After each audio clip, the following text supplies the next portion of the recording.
So, Amy, welcome. Thank you for joining me. Thank you so much, Daniel. It's always such a pleasure to chat with you. Great to be here.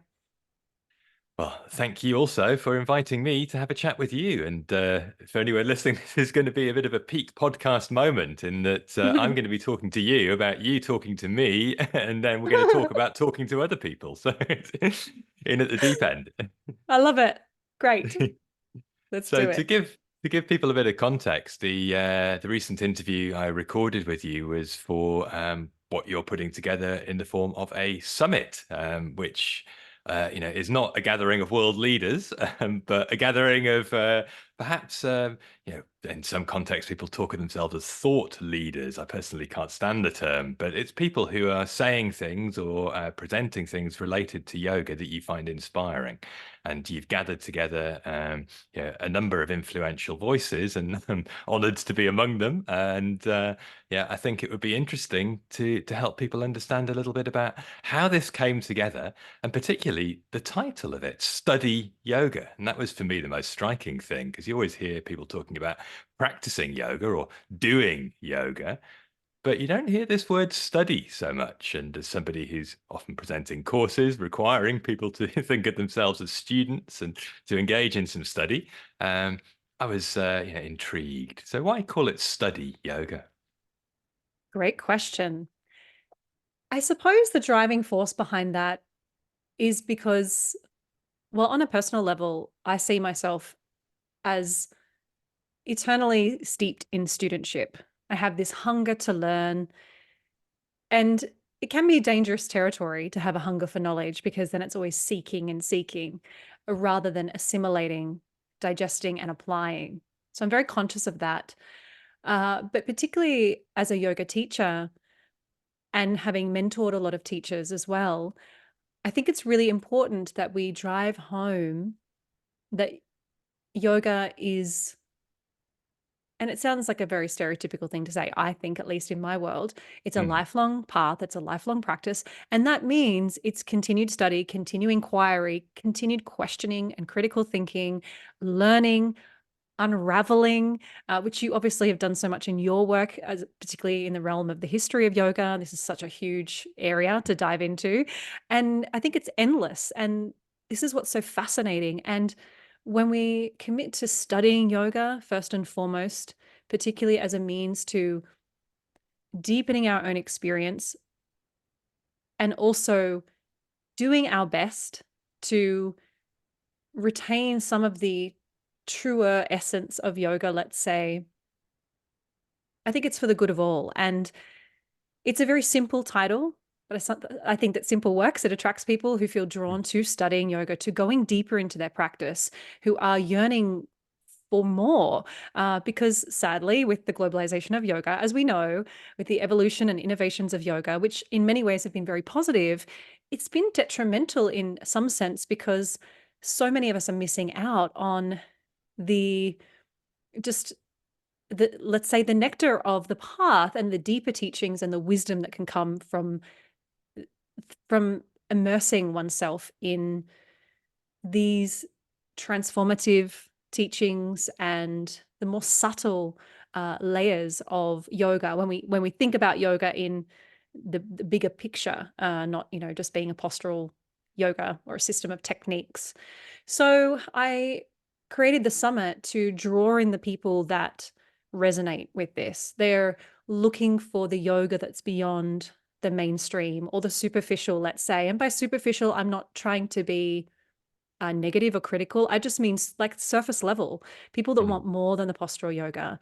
And it's not to set aside the postural yoga. It's not to say that that's not yoga or that's not good enough. It's not negative in any way. It's like, can we do this? And what's next? What is there? What's deeper? Where can we go with this? Because I think human nature is to stay comfortable, and yoga is not necessarily comfortable, really. And so, yeah, I hope that helps just to summarize. But that's the driving force. And I thought, well, study yoga. I know it sounds a bit silly, but the alliteration, study yoga summit, I just felt like was easy to roll off the tongue, simple, and hopefully fairly straightforward for people to feel connected to. Well, thank you. Yeah, and it sounds, in a way, if we were to sort of drill down into some of the connecting threads in what you were saying, that the whole essence, so to speak, is related to knowledge. There's a kind of knowledge that yoga is pointing towards that's sort of beyond the mind. But yeah, in order to figure our own way out of the confusion that gets in the way of accessing that knowledge, we need to engage the mind. And so there is some knowledge that needs to be acquired for the dismantling of, let's say, wrong knowledge. And yoga is often presented as vidya, word in Sanskrit that means, yeah, effectively knowledge, and it corrects for the problem of wrong knowledge, avidya, which leads to us thinking we know things when actually we're just, lost in confusion. And so, yeah, some way of addressing that by actually just talking about the ideas that frame yoga practice, I think is essential. And, I Mhm. wonder why it is so infrequent that this takes place in the yoga world. You go to pretty much any yoga studio, and there'll be a timetable full of various styles of yoga class, which basically means, for the most part, making shapes on mats. Where is the class about knowledge? And how are people supposed to get any kind of handhold without that? I wonder what you think, as somebody who's been, involved in teaching yoga extensively, why there is such a lack of this. Well, my first instinct is sadly to say it doesn't bring the money in. Mm. Realistically, look, I've never been a studio owner, but I've taught in many studios and been fairly close with almost all studio owners, if not all of them, that I've worked with and for. And it's I think it's a no-brainer. You're not going to be dripping in riches as a yoga teacher or a studio owner by any stretch of the imagination. And hopefully we don't do it for that means. We still need Uh, to eat, though. We've got Well, bills to of pay. course, of course, of course. And we look at the householder tradition, we are encouraged, through the teachings, the Vedic teachings that, we do need to earn and we do need to earn a living, and the pursuit of our dharma is going to generate that wealth. And so it's not to diminish wealth, but I think that the reality is that postural yoga classes are what is most popular. Now it's going to take, and it is taking some people to make the changes to shift the paradigm. And one thing I've personally learned as a yoga teacher over many years is that through my own evolution, let's say, on the path, my own deepening, my own evaluations and inquiry and questioning, and all the changes that have come from that, especially in how I like to teach and what I like to teach, because I'm not teaching for what's popular and trendy. I'm teaching for what I think is going to most serve. I've come to learn that the students will come. They will find you if you stay in that place of integrity and you feel very aligned with what you want to share. And unfortunately, that is not necessarily well received in a lot of yoga studios. And also, sadly, in some settings, a teacher's experience is also not Mm. necessarily particularly important either. It's And understandably, there is the money question, and how much do we need to pay our teachers, and how much money are we earning, and what's the most popular class, and what are people coming for, and let's just give the people what they want. And we do see a lot of discourses and satsangs at various studios, but they're not a regular occurrence. They're not a weekly occurrence. And now that I'm saying this, one thing that's sort of landing for me is, well, the reality behind that is maybe we don't have enough teachers that are necessarily at a point in their journey where there's been enough maturation and application of knowledge to be able to take people into those deeper teachings. There are so many yoga teachers now, and what we need is for yoga teachers to deepen their knowledge, deepen their practice, not necessarily by looking at another 100, 200, 300, 500-hour course, but working with people. Maybe it is in shorter courses or different formats or through apprenticeships, or, COVID's been a blessing in that sense. A lot of stuff is online now. We have access to so many incredible people to learn from. But I think that there is a lack of genuine, let's say, wisdom, because we always talk about how knowledge applied repeatedly over time consistently becomes wisdom. And we look to our elders in society for that wisdom, generally speaking. And I think that maybe that's also lacking in many yoga communities. And that's just natural because of the popularity of yoga. There's a boom of yoga teachers as well. And we've just, yeah, even in many places where I've taught and where I've moved to the city I'm in now, there is a lack of what I would call senior teachers and people that have really lived this. And age does definitely play a part in that. I mean, it's not the only thing, but if you've lived, if you're 60, 70, even 50 years old, you've really lived. And that life experience, I think, is beautifully translated through the yoga teachings as well. It can be.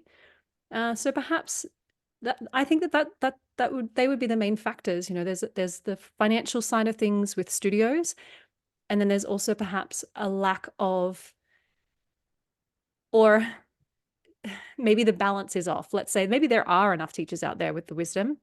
Maybe they're not all on social media, that's for sure. Driving the numbers, driving the classes, driving the events and promoting. They're staying humble and just doing things old school, let's say, if you will. So yeah, I would say that that's my sense anyway, through my personal experience. I hope that Oh, resonates. thank you. Yeah, I mean, coming back to the money thing, and tying it together with the social media dimension and age also, obviously being younger, physically mobile, attractive, and extremely online leads you to a position where you might have lots of followers, and it's a no-brainer for a studio to, slot you into the schedule and make sure that, there are I was going to say bums on seats, but it's more feet on mats, hands on mats if you want to go to the fancy classes. And Totally. so, therefore, anything that's teaching people how to be like that or how to emulate people like that just takes off. And anything that's mainly, let's be honest, not necessarily criticizing it, as you say, but trying to point out that that's just, basically doing things with the body. Exercise. Yeah, basically. Then you're immediately, you're damaging the brand almost by existing there, and so there's an aversion to that. It's welcome in certain contexts like teacher training programs, or as part of a broader offering, or if you happen to be one of the global celebrity yoga teachers who includes that as part of the other offerings that might also take people into new techniques or new capacities with techniques. But it's all about the techniques, and imagining that yoga is a thing that we do, I think, is part of the problem. So my Hmm. personal, I guess, bugbear is the fact that very few people today seem to recognize that, originally the term yoga was not something that people did. It was the outcome Hmm. of doing other things. It's a state of being. And, therefore, things that access that state of being can be tools towards the state of yoga. There are all these compounds in Sanskrit that talk about various things, whether it's yoga through the practice of devotion or, yoga through moving your body around. It's still accessing a state through a method. But if you think that the method is the thing, then there's no orientation in terms of where you're trying to get. Precisely. So yeah, And you I see end it in up India coming. as well. It's not just in the True, Western true. world. Yeah, yeah, We very see much this so. emphasis now, particularly in more recent years, of they're catching on to the trends in the West and implementing those, particularly in the major cities.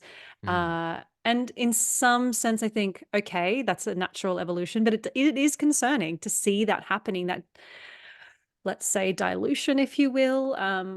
I am hesitant to use terms that might be negative because that's not my intention. But as you said, I think language is really important. So when we're looking at the things that we're doing and the techniques in the yoga class, if we can find a better term for it, instead of calling it yoga, and this is why I love the term vyayama, because this is the word for exercise. And this is primarily what we're doing. And it's great for us. It's totally something, even in India, the Indian subcontinent has been done for a long time in different ways, different forms. And it's great. It's so important, especially for the modern body in the modern world. But yeah, we have to really, I think, have the integrity to start to question, well, what is it that I'm really doing?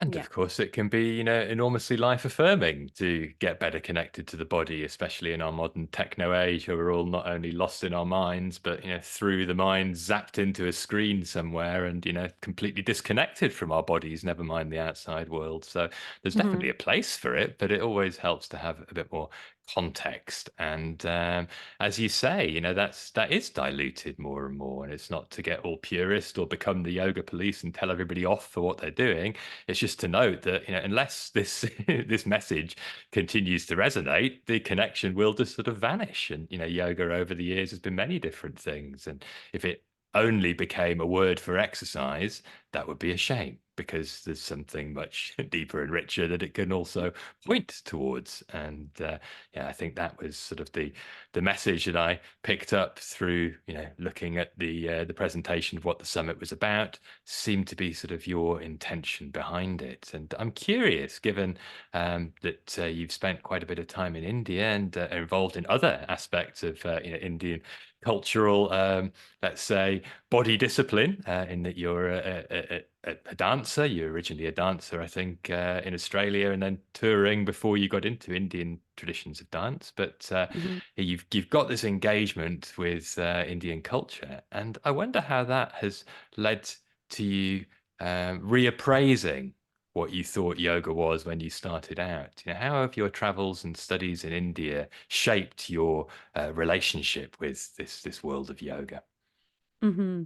Well, you're right. Yes, I do come from a dance background. I was forced into dance retirement though through injury, a couple of accidents actually. But at the time, I had been practicing, let's say, as we've already talked about, practicing yoga, practicing primarily postural yoga and pranayama. But my Mm, whole life, I had a spiritual yearning, and so I very quickly went into very entry level books and texts on the eight limbs and the pretty standard philosophy, and picked up from local ISKCON community a copy of the Bhagavad Gita and so forth. mm, And very quickly also came to Ayurveda. So very lucky to be drawn into these deeper aspects of the path. And it was actually on a particular teacher training that one of the teachers on the faculty brought my awareness to the classical Odissi dance, which comes from Orissa, which is in eastern India. And as soon as I saw it, absolutely, there was this very visceral, emotional sense of knowing that I had to study this dance form. And I had been to India prior. I'd actually spent 3 months in India a few months before this happened. So I'd already been to India, and my first trip to India, as I said, was 3 months. And the first half of that trip was with my husband. The second half, I traveled solo. He had to come home and do a master's degree. And I learned a lot. I learned a lot in that first 3 months, uh, in terms of the culture, integrating into the culture, feeling comfortable there as a woman, feeling comfortable in the culture. And it was one of those places that, as many people describe and experience when they travel to yoga, it just felt like home to me. Even within the chaos and the intensity, there was an undertone of peace for me being in India. And of course, having been immersed in yoga for many years prior, and I had at this time started teaching already. I'd been teaching maybe for 12 months, I believe, approximately. And as soon as I got back home from India, I knew I had to go back. And basically, every year I was saving money to go back to India and pursue Odissi dance at a school in India. And it all felt so natural to immerse in these other forms, sciences, arts of India.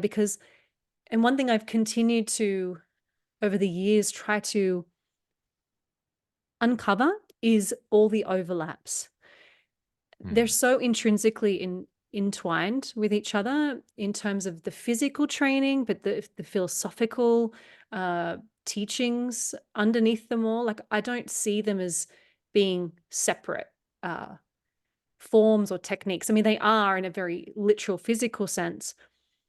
And so, yes, India has been an experience that has immediately deepened my understanding of yoga. And I think that as an Australian person, as a Westerner, it's really important. In fact, for anybody out there, if we are not from the source culture, I believe it's our duty to ensure that we are diligently applying ourselves to the path in how we practice, share, teach, and integrate yogic teachings and all the various arts, sciences, and systems that have arisen out of the Indian subcontinent. So, going to India, and that's part of the reason why I take groups to India as well for retreats and tours, is because I know this cultural experience has the capacity to enrich our understanding of and direct experience of yoga.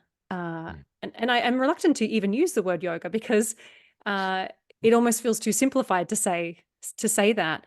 But it's very transformative.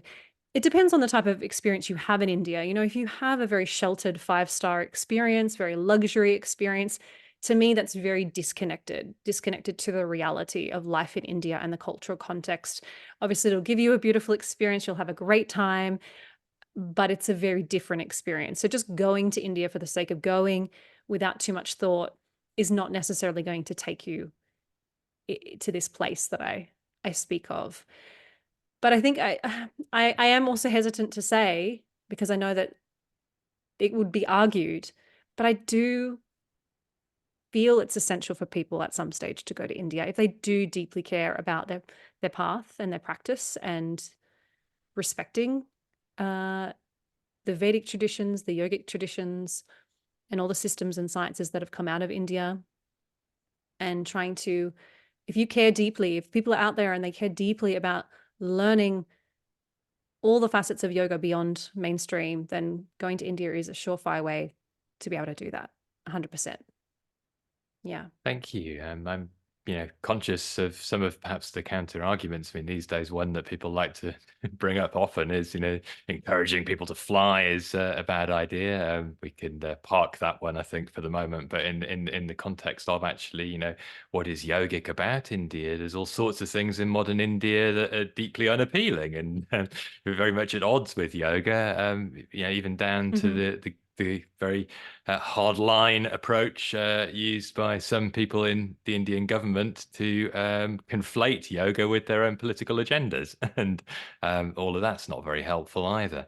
But at the same time, this is the cultural context in which yoga arose, Mm-hmm. life in that part of the world. And there isn't something directly replicable elsewhere because it's a different culture, it's a different context. And Mm-hmm. we're not obviously able to rewind, thousands of years to whenever it was that yoga first began. Um, we're not necessarily even able to tap into a living continuity of that. We have no way of knowing how much has continued without being modified because there's an enormous amount of change in the history of yoga. But it is still a context in which, yoga is understood as part of, a way of being and, a living tradition in that sense that is, I think, broader than the one in which most people in the Western world would situate it. You stop somebody in the street, what is yoga? They'll talk about shapes on mats. So, yeah, I agree with you there. And I then, wonder for you, what does it mean to make yoga something broader than, a system of techniques that you teach people in a group class? What actually does it mean to live in a way that's in alignment, as the title of your podcast puts it, with this broader way of seeing and being? One of the common, it's a dry way to explain this, but taglines I have used over the years is that I like to share timeless wisdom within a modern context. And that's really to suggest that I like to bring these I don't want to say ancient. I don't know if ancient feels good, but because what is ancient? What is truly ancient? But these teachings into a modern world where they can feel applicable and relevant. And so it's really about trying to reveal and unveil the the subtle timeless teachings underneath the outer uh, presentation of these techniques and practices and arts and so forth, so that we can tap into that which will continually assist us in cultivating, let's say, not the state of yoga in terms of liberation, but the state of yoga in terms of the internal steadiness, stillness, a sense of alignment with universal cosmic rhythms, etc., which could sound quite esoteric to some people to say such a thing.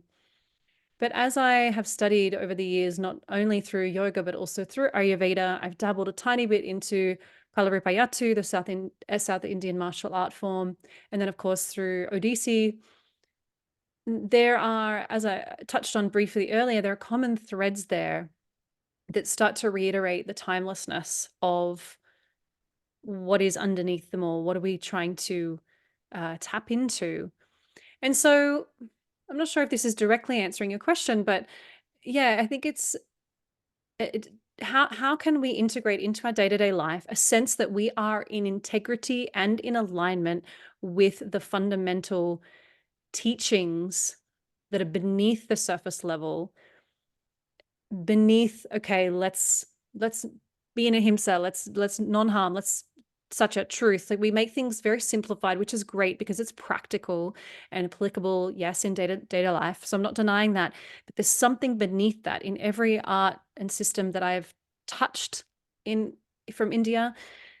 And I'm not necessarily going as far as saying liberation, but there's something that we're trying to distill down by distilling all the teachings and trying to come to one core sense. It's almost something that is challenging to describe in words, because it's more a sense. It's something we're feeling or a state of being that we're going into that really, I think, is the foundation of all these systems that I've been immersed in. And then how to operate in daily life, sensing that that is ever present. And again, I know this sounds very maybe esoteric, a bit stretching the imagination perhaps for some people, but it's, for me, it's looking for the timeless teachings. What is the thread here that is tying everything together that we can touch and we can tap into, that is going to guide how we operate every day, the way we behave in the world, the things that we choose to do, the way we communicate with people. And of course, no one's perfect. I'm not perfect. It's a continual inquiry. This is why I love study and research and so forth, not just for the intellectual joy of it, which I do love, but it's like I'm trying to uncover. It's like peeling, and it's a horrible cliche because everybody uses it, but peel off the layers of the onion and go inside. What's inside? Well, What's it's at a the good core? it's a cliche for a good reason. I mean, it talks about, the actual nature of things. The best cliches are commonplaces because they describe what is hard to put into words, and they've found a good, metaphor. And Hmm. the problem is really some ways that the thing we're talking about that is timeless is beyond words. It's just the relationship to reality in the moment that is an embodied presence, and at the same time is completely beyond the body and beyond the mind. Hmm. So language doesn't really exist for it. So it's taking off all these layers of, identity and, accumulated baggage that is getting in the way of just seeing and being clear. Hmm. And Hmm. it's almost impossible to talk about. And Hmm. the more we talk about it, the further away from it we can get. And sometimes studying is a great way of avoiding it rather than being present with it. I remember telling one of Hmm. my teachers I was going back to university to do a master's degree, and he said, "Oh, just be sure to take it all lightly and don't get too lost in all of that."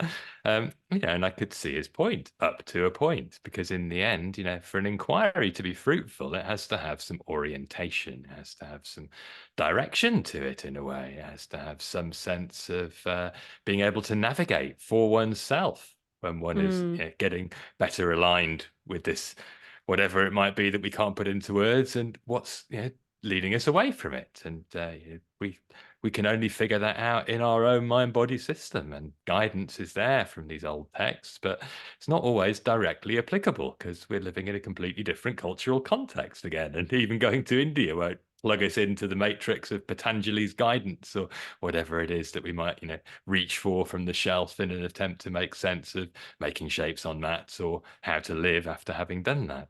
So, we have to have our own language. And I think that's Hmm. one of the most important dimensions of study, taking the responsibility, fully squarely on our own shoulders to relate to this stuff here and now, and to be able to operate for ourselves in that space, and to not be searching for the teacher who's going to give us something that we can rote learn and regurgitate and call that wisdom, rather than actually trying to access Hmm. it. It reminds me of even just the study of Sanskrit. And of course, through all your studies and research and so forth over the years, you would have had this experience. But when we have a deep reverence for language, especially such as Sanskrit, we start to kind of see this, what we've been talking about, or what I was trying to convey is that there are these words, they have a certain sound resonance. They're very old, it's a very old language.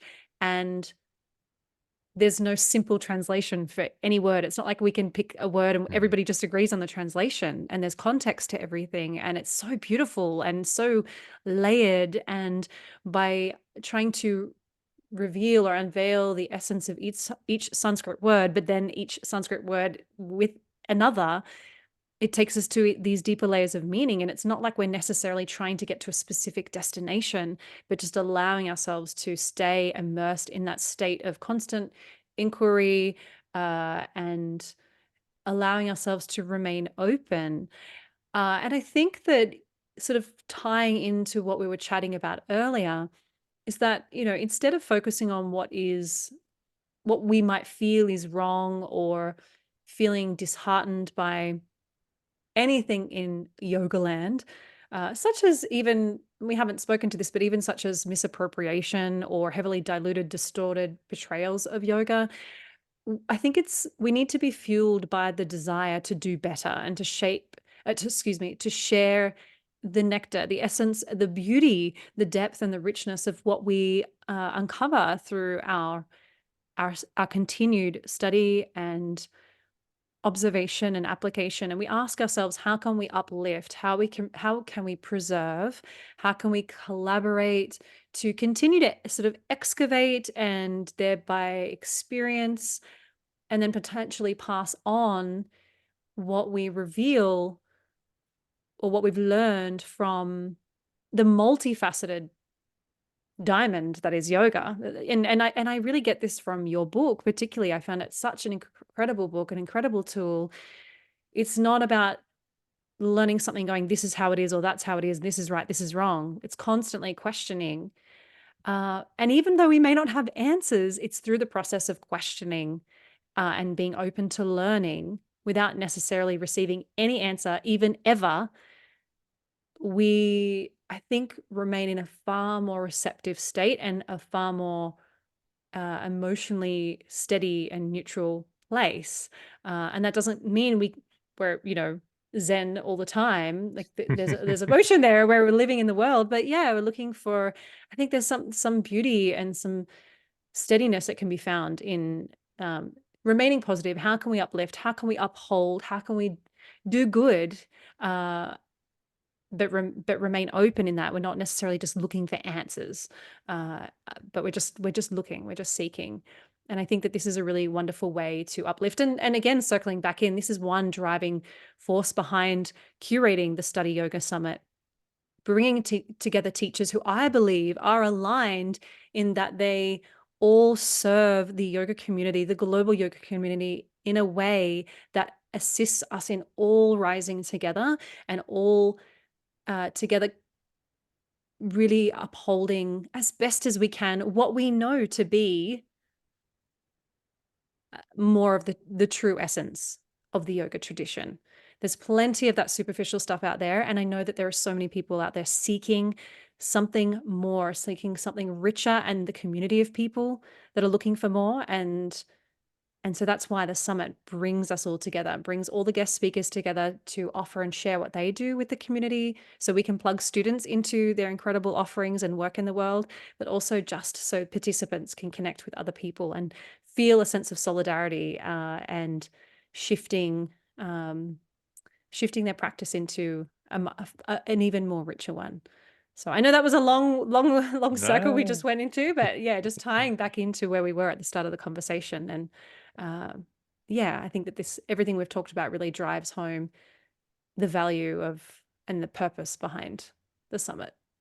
So, No, I'm very happy to return there, and also it gives me an opportunity to repeat one of my favorite clarifications about my rather audaciously titled book, "The Truth of Yoga," that there isn't one truth. There are, yeah, perhaps as many different paths to truth as there are people, and there's certainly, an enormous amount of disagreement within traditions of yoga. There are many different ways of looking at this, project that we've been talking about, or path that we might, be able to walk, and we're not all drawn to the same one, and it's therefore possible, yeah, not just in understanding the meaning of a particular Sanskrit word, depending on which cultural context we're coming from, or lineage, or philosophical background.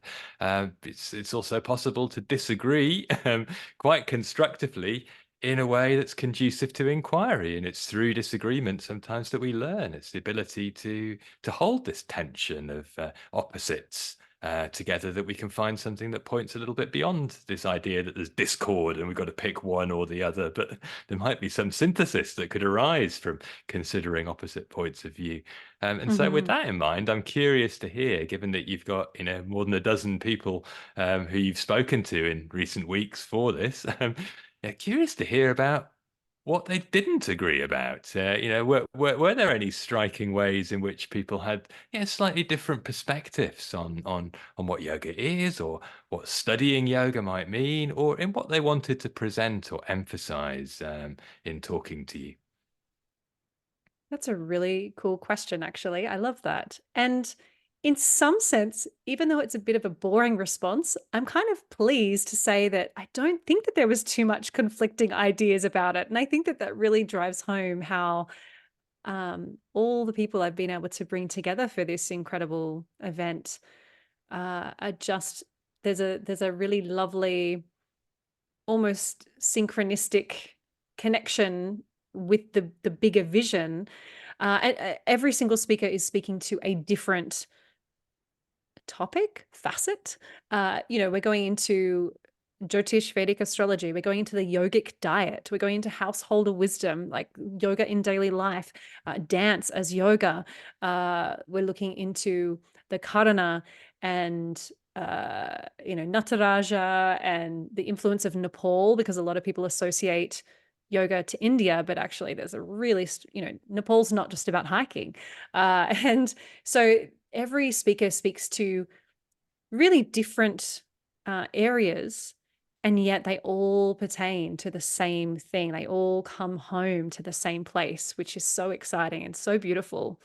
And every single conversation I've walked away from, yours, literally every single person I've interviewed, I've walked away with some kind of teaching or a learning or contemplation that has like stayed with me. Basically, it stayed with me until the next person I've spoken to. And then there's been another one. And I feel so wholeheartedly thrilled that people can access these summit sessions, because they really are transformative, particularly if people can tap into every single conversation. It really gives me faith that I think yoga is actually moving in a good direction. There are a lot of people such as yourself doing really great work in the field of sharing yoga, and shifting the the direction and the paradigm of many practitioners, and thereby just enriching their lives so much more. And I think it gives people such a sense of relief, like, oh, wow, I found my people. Oh, I found teachers. I found masterful people in their field that help me uh, go further along the path. And I think when I look back at my own path of yoga, there was always a yearning for something more beyond the physical.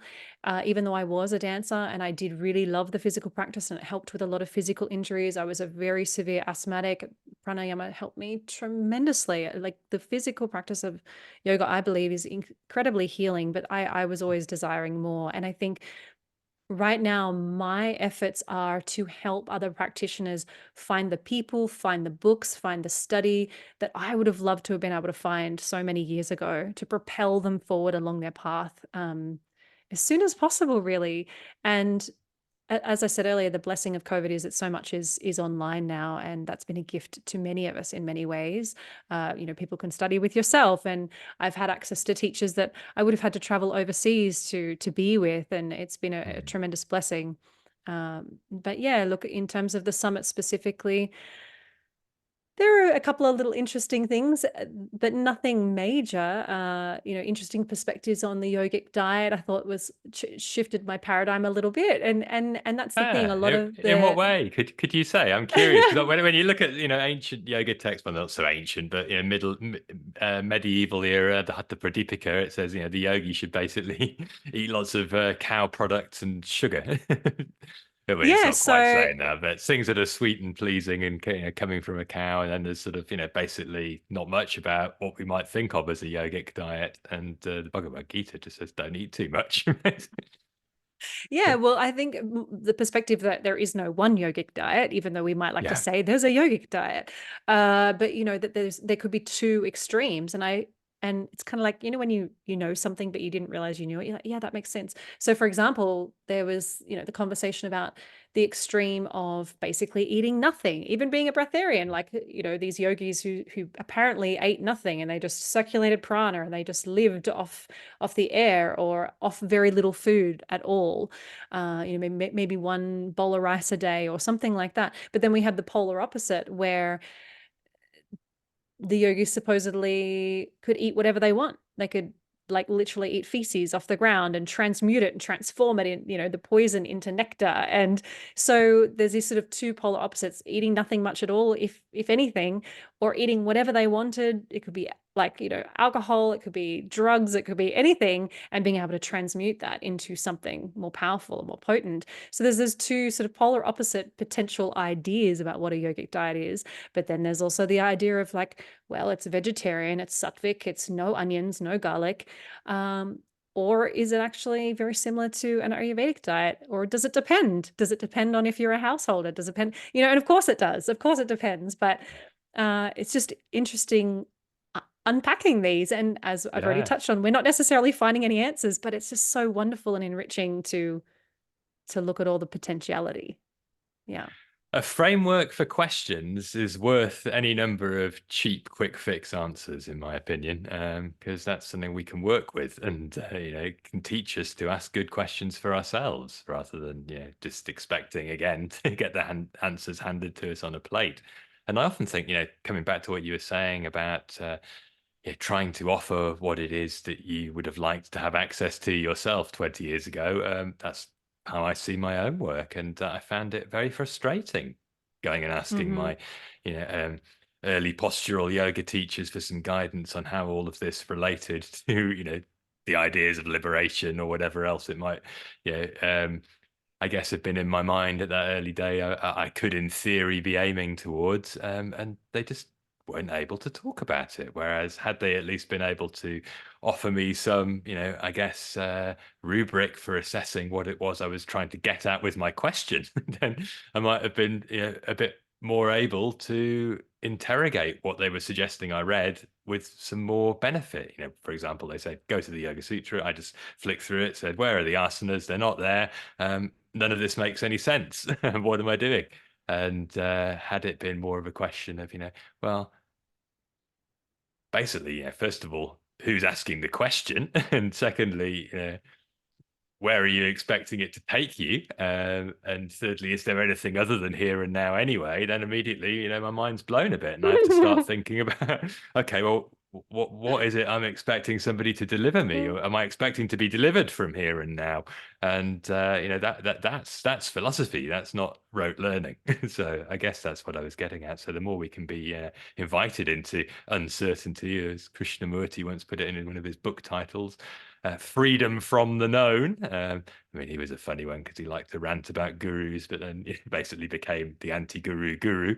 But still, freedom from expecting it all to be served up to you, and even to be, Mm. free from needing to hear the invitation to ask questions all the time. But the idea, it seems to me, of being a good teacher is to help people go away and become their own teachers, not to make them dependent on showing up for more.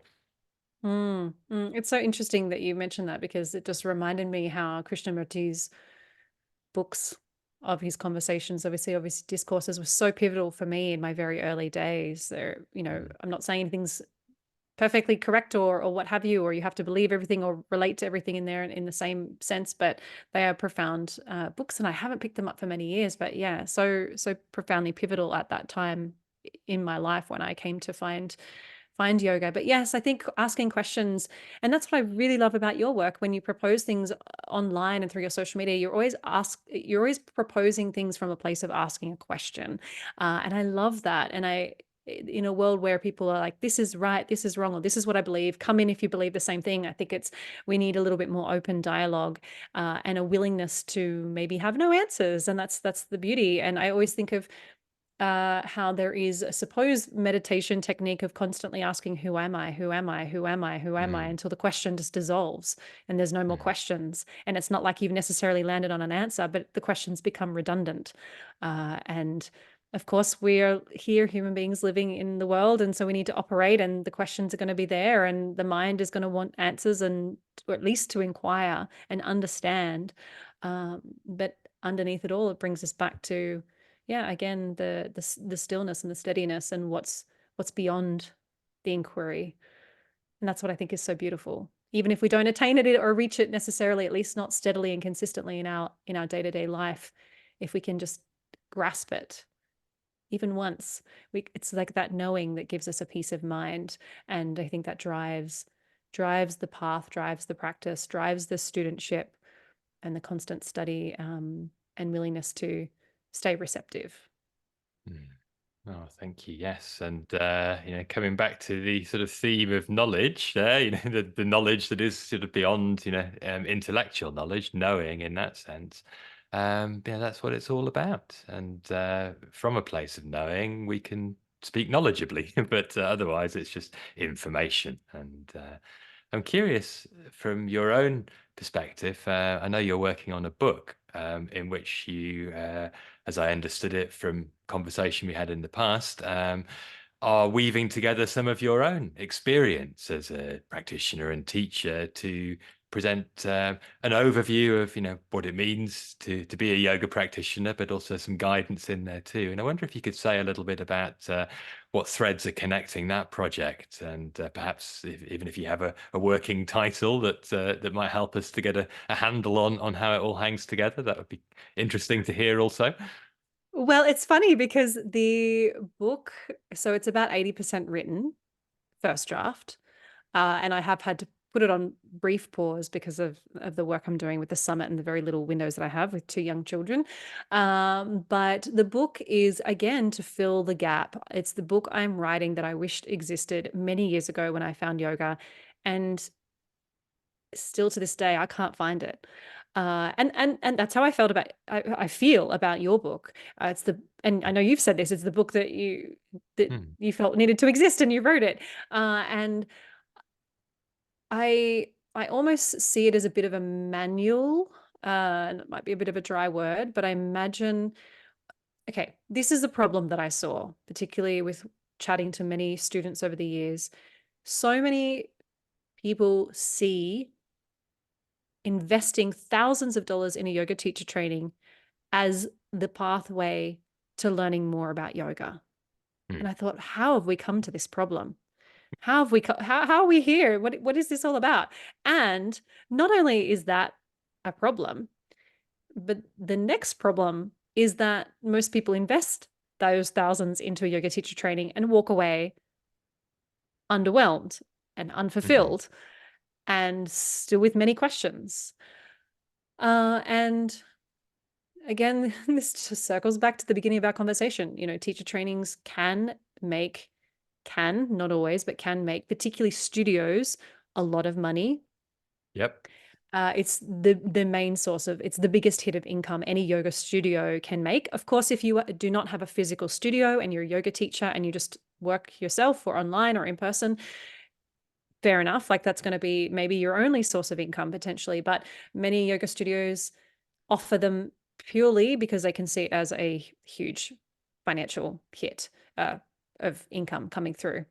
So, particularly once you've done the first round of a teacher training, everything's already created. It's just you've got to duplicate. It's very easy to pull in your teachers that graduated from the teacher training previous and put them on your faculty for the next round. And it's very concerning, let's say. But I think that there are many students out there that are looking for more and they see a huge investment in yoga teacher training is the only pathway. Then they go on to do yoga teacher trainings, or the people that want to teach go on to do teacher trainings, and they walk away going, well, okay, I'm not really where I thought I would be. And so my book, hopefully, is going to support those people first and foremost who are considering spending thousands of dollars to access information just to purely enrich their own path. And the book is, I think people need to go wide before they can go deep. They need Mm. to touch a lot in yoga to find where they want to go deep. I think there's a danger in going wide and never going deep, but the book aims to go broad, but offer a lot that is beyond the generic, okay, beyond Patanjali's 8 limbs, okay, beyond just, okay, the next thing you've got to study is Bhagavad Gita, like all the stereotypical stuff we see. There is so much I've learned and uncovered in my own studies, a lot of which I share tiny bits of on my Instagram and whatnot, that I wanted to bring to people because when I talk about it and share it, people just go, what? Like, I want to know more. And so the book, for me, I see it as a bridge for people to have a broad, beautifully broad um, exposure or access to many of the facets of yoga beyond the very stereotypical. And a lot of those are in there too, but taking people way beyond that. So then now they've gone wide and then they can use the book as the guide to tap into where they feel most inclined to go deep. You know, and the book does have a very humble small section on the history of yoga, but then it's also uh, got the, you know, a whole section on the major texts of yoga. And by major, I don't necessarily mean the most popular or the most common. It's about what are actually the ones that could take you really deep. What do you need to know about that maybe you don't know about? It's got a section that's more about the practical pathway from the outer body to the inner. So it's each section is a little bit different, and yeah, it's to help people find their way essentially. Yeah. Could we just jump in there and ask you which yoga text would you say has been the most transformative for you to engage with? Oh, I do. I do love the Yoga Vashista, Mm. but more about the conversation. I found it deeply enriching. Uh, Sundarya Lahari text is a favorite of mine too. Like any Devi or Shakta text is beautiful. But in the book specifically, I wrote this section a long time ago. I believe the book focuses on an overview of the Yoga Sutra, of course, the Hatha Yoga Pradipika, Bhagavad Gita, Yoga Vashista, and there's two more. I can't think off the top of my head, actually. You probably know what it's like when you've written something and you've been so intensely focused on it, and then you have to put it aside because you really have to tunnel vision into the It next thing. literally is a brain dump. You have to dump it all out, and then you can fill your mind with something else. Yeah, so I was writing that section of the book last year, and so it's like literally not front of mind right now. But one thing that I do find is, and you know this, I know you know this, Daniel, but and many of your listeners will, but when you are reading a text, so often it's so hard to get engaged in a text if you have no context for it, if you have no Mhm, one guiding you into it. If even mhm. I even find one of the easiest things to help me get more out of a text is to have two different translations of it. And this is a really wonderful way to help you kind of look at, okay, well, what's really going on here? What am I trying to understand? What is this text trying to teach me? Because reading one text, one translation can potentially be quite dry, especially if you don't have the guidance of a teacher. I think Mhm. accompanied by a teacher and dialogue and question is really, really important. If you are reading a text in isolation at home, you just bought the book on Amazon and it's delivered to your door and you're just opening it up. A lot of this Shastra is very challenging, especially for those of us that haven't grown up with the cultural context for it. It's just, it can be really challenging to enjoy. And it's Yeah. wonderful to enjoy these texts. And yes. So, but that's the book. So I hope that it will be out soon and it will enrich the lives of many and just be a pathway, a bridge for people to leap off into something far more grand and wonderful. So yeah. Great. No, thank you. And if I may be permitted to be completely immodest and do a bit of marketing, should anybody listening want to dive deep into text with the support of somebody facilitating conversations, I have a course on the early Upanishads, which will be starting very soon, 29th of April. It runs live until May 26th.